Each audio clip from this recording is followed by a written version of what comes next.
Hi, I'm Dr. Chad Larson. Thanks for joining me in another episode of Keep It Real.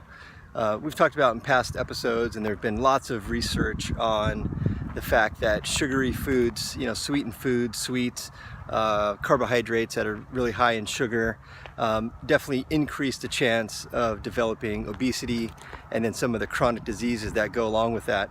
But there's an interesting research that was done where they look into sweetened beverages and the effects that has on heart disease and premature death. And this information was presented at an American Heart Association symposium on epidemiology and prevention of heart disease. And this was done in a poster style presentation as preliminary research. And it was very interesting. What they did is they evaluated the sugary beverage consumption of over 17,000 individuals, and these individuals were over the age of 45, both men and women. And what they did is they evaluated the consumption of these sugary beverages. And that could be fruit juice, sodas, anything that has sugar content to it. They evaluated that, and they separated basically into two different groups.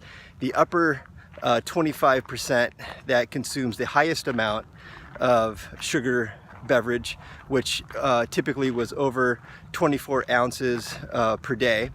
And then they compared that to the people who were in the bottom 25% of consumption of these sugar beverages, which was down just an ounce per day or something. So let's just call it 0 as a general intake of sugar-based beverages.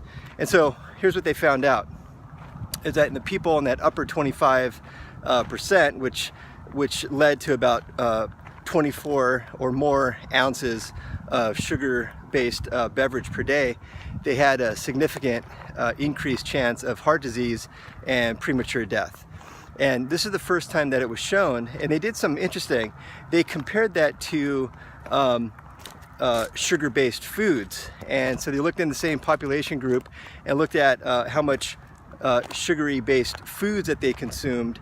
And interestingly, in the sugar-based food consumption, there was not an increased risk factor for premature death. That was only found in the sugary beverage group. And so they didn't really go into details about why that might be. Why is it the group that has the higher sugar beverage content but not the sugary food content?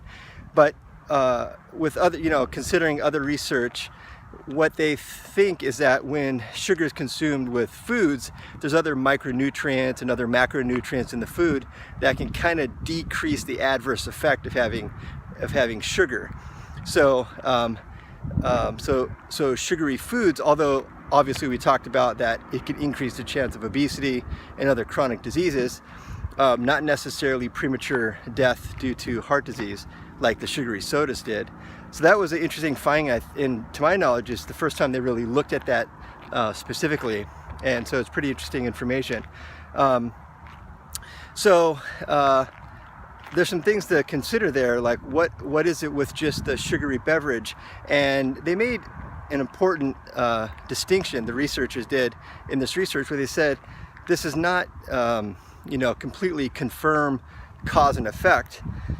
Correlation does not mean causation. So we have a correlation that the higher the amount of sugary beverage, the greater the chance that somebody's going to die from heart disease prematurely.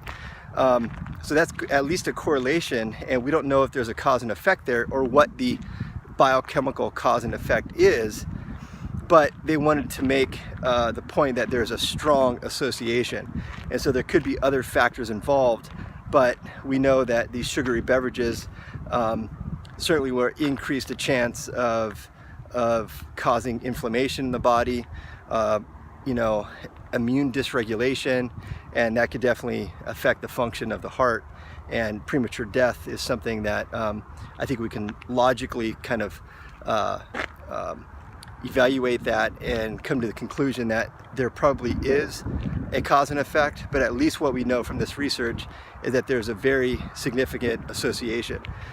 So something to think about.